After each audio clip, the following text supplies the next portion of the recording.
Et selon la tradition du programme, Un monde à l'envers, ne pouvons pas nous empêcher de nous inviter chez notre nouvel ami. Et certainement, nous ne pouvons pas venir sans cadeau.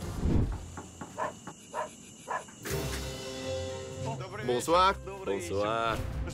D'abord, nous voudrions voir comment notre compatriote vit en Équateur lointain. Tout est élégant et moderne. Une cuisine, l'appareillage, quel est le loyer par mois? 350 $, y compris vidéosurveillance et les services publics. C'est un bon quartier. À l'autre côté de la rue habite le chef de police municipal. Alors, il ne faut pas s'inquiéter à cause de la sécurité.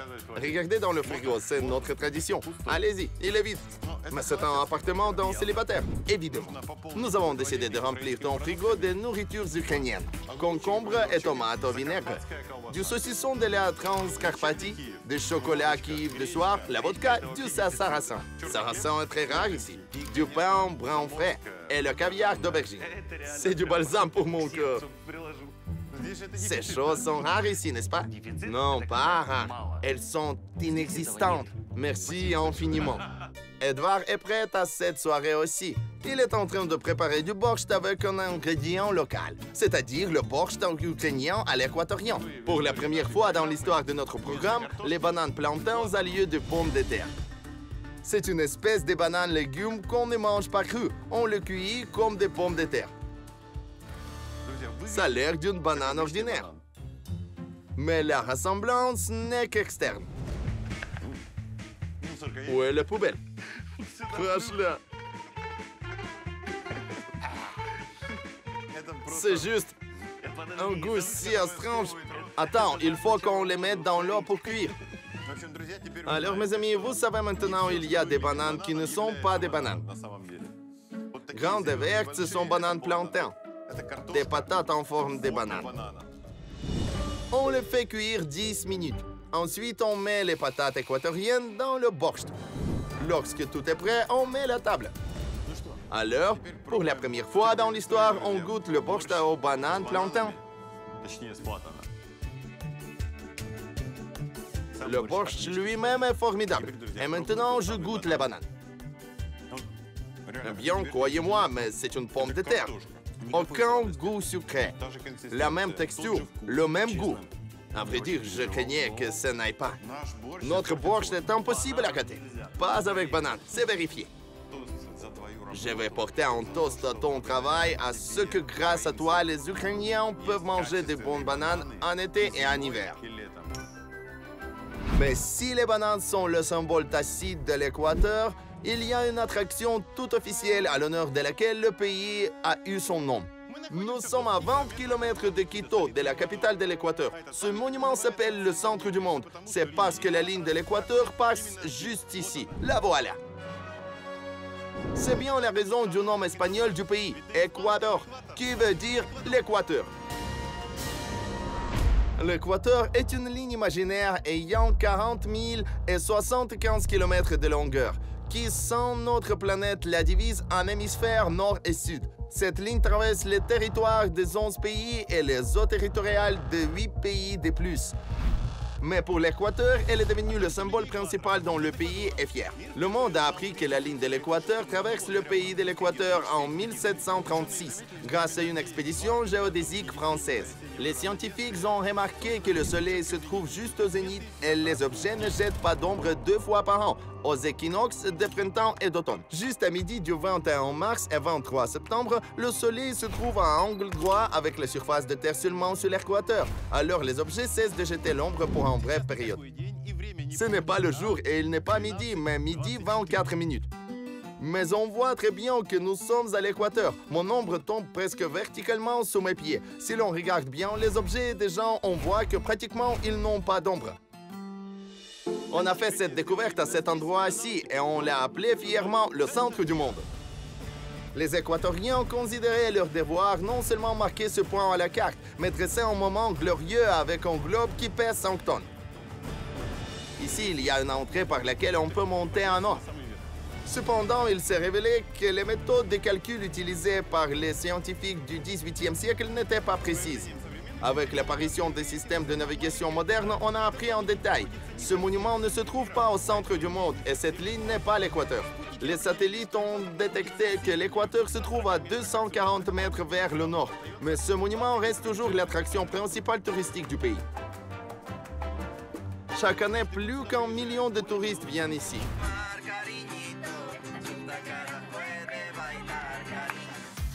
Il semble que l'erreur de calcul ne les gêne pas.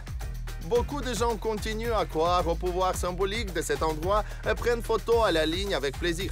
C'est comme s'il se trouve sur les deux hémisphères de la planète en même temps. Mais le vrai équateur, où est-il? Comme toujours, un monde à l'envers va trouver la vérité. Cette fois-ci, un aborigène patricien nous a aidés à la retrouver.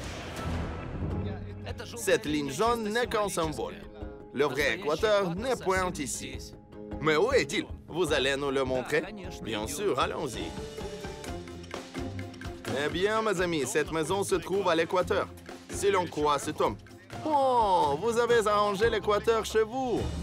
Il y a un cadran solaire avec des lignes de méridien et des parallèles. Il semble qu'on se trouve dans le cabinet de géographie d'une école à la Belle Étoile. Entrez-y. Voici le vrai équateur. Le parallèle 0. Vous avez décidé d'ouvrir un centre touristique ici. Oui, nous voulons que les gens sachent la vérité. Chacun connaît le grand monument au centre du monde, mais c'est une erreur. Alors, mes amis et moi, nous voulons faire cet endroit fameux. Regardez, mes amis, cet homme a arrangé l'équateur chez lui. Comment avez-vous découvert ça? Avec GPS? C'est une photo que NASA a prise il y a 25 ans. Voici le monument où nous sommes allés. Il est à 7,8 secondes sud. C'est à 249 mètres et 60 cm plus loin de l'équateur. Ici, on voit que le monument se trouve à la ligne jaune et nous sommes à la ligne bleue. Celle-ci est donc le vrai équateur. Nous pouvons vérifier ça à l'aide du navigateur satellitaire. Voilà que les zéros. L'équateur. Il est vraiment ici, dans cette salle.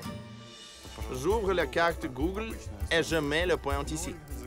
Voilà, 0, 0, un seul 1 à la fin. C'est pratiquement à temps. Ça change si je déplace le portable un peu, donc c'est ici. La technique le confirme. On a vérifié ça avec différents appareils et tout est égal. L'équateur est dans cette maison-ci. Elle est votre propriété?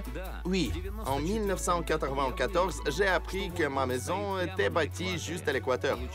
Alors 10 mètres de l'équateur appartiennent à moi. Si vous mettrez cette maison sur le marché, je crois qu'il coûtera quelques millions de dollars. C'est parce que vous allez vendre un morceau de l'équateur. L'équateur a 40 000 et 75 km de longueur.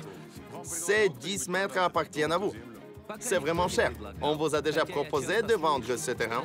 Personne pour le moment. Cependant, j'ai entendu dire que c'est une mine d'or et j'espère que cet endroit m'apportera la richesse en avenir.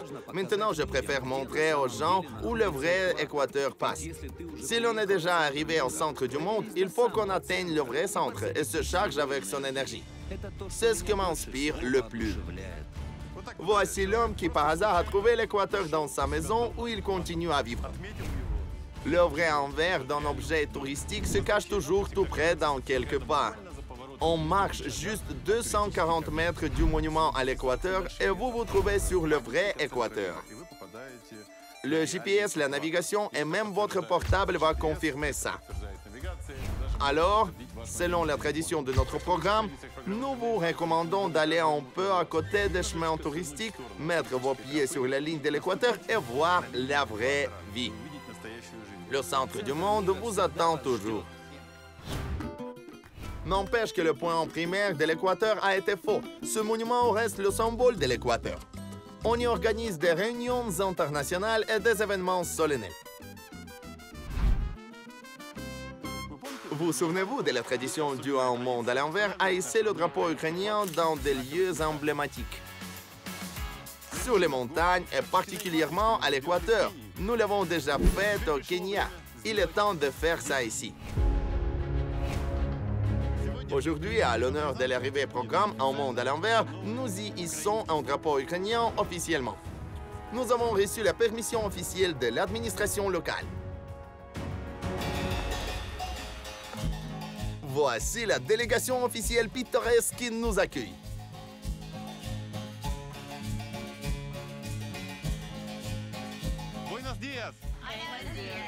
Nous représentons l'administration du centre du monde. Aujourd'hui, nous sommes habilités à conduire cérémonie d'hissement du drapeau d'Ukraine. Dima, Fernanda. Je suis Tatiana. Tatiana, un homme ukrainien. Et votre chemise brodée ressemble à une blouse ukrainienne. Merci. Bonjour, jeune homme. Je suis Arturo. Quel est ce costume? C'est le costume traditionnel d'Uma, le diable d'Inde. Uma, le diable, c'est un personnage bon ou méchant. Il incarne le bien et le mal. Uma, le diable, est un personnage des légendes équatoriennes qui a une grande importance spirituelle pour les peuples indigènes. Il prend part à toutes les cérémonies officielles.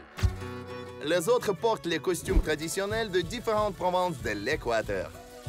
Vous n'avez jamais accueilli une délégation ukrainienne?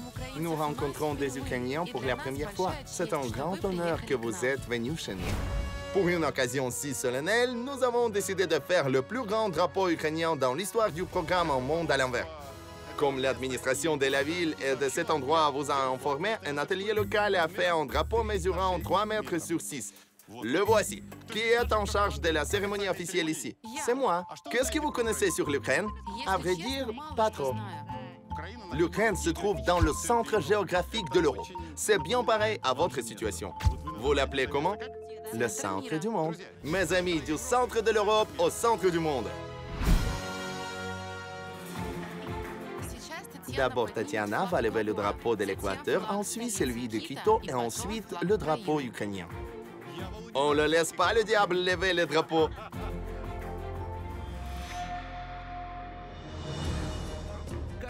Chaque couleur de notre drapeau est signifiante. Le rouge, c'est le sang versé pour la liberté et l'indépendance de l'Équateur. Le bleu est la couleur du ciel et de la mer. Et le jaune est le symbole de la richesse de notre pays.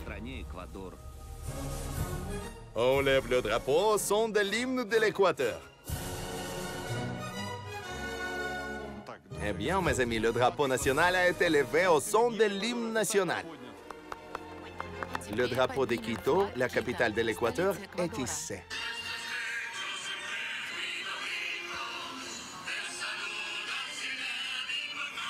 Hurrah! Vive Quito!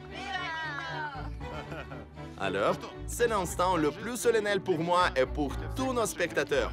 Nous déplions notre drapeau. Aidez-moi, s'il vous plaît. La couleur bleue doit être en haut, le jaune en bas. C'est bien.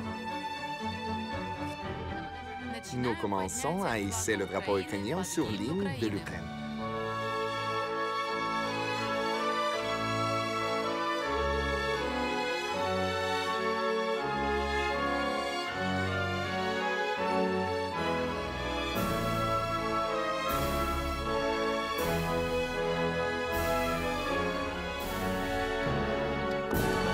Merci beaucoup. Est-ce que ce drapeau y restera longtemps? Les touristes ukrainiens pourront-ils le voir? Après la diffusion de votre programme, le drapeau restera ici pendant 15 ou 20 jours. Plus tard, quand les touristes ukrainiens viendront chez nous, on pourra le hisser de nouveau. Il faudra juste nous prévenir. Si vous irez à l'Équateur, contactez l'administration de cet endroit et demandez d'hisser le drapeau. Donc, merci et adieu. Gloire à l'Ukraine, gloire à l'Équateur, gloire à la ville de Quito. C'était un événement important et après une telle cérémonie, notre expédition va dérouler de manière différente.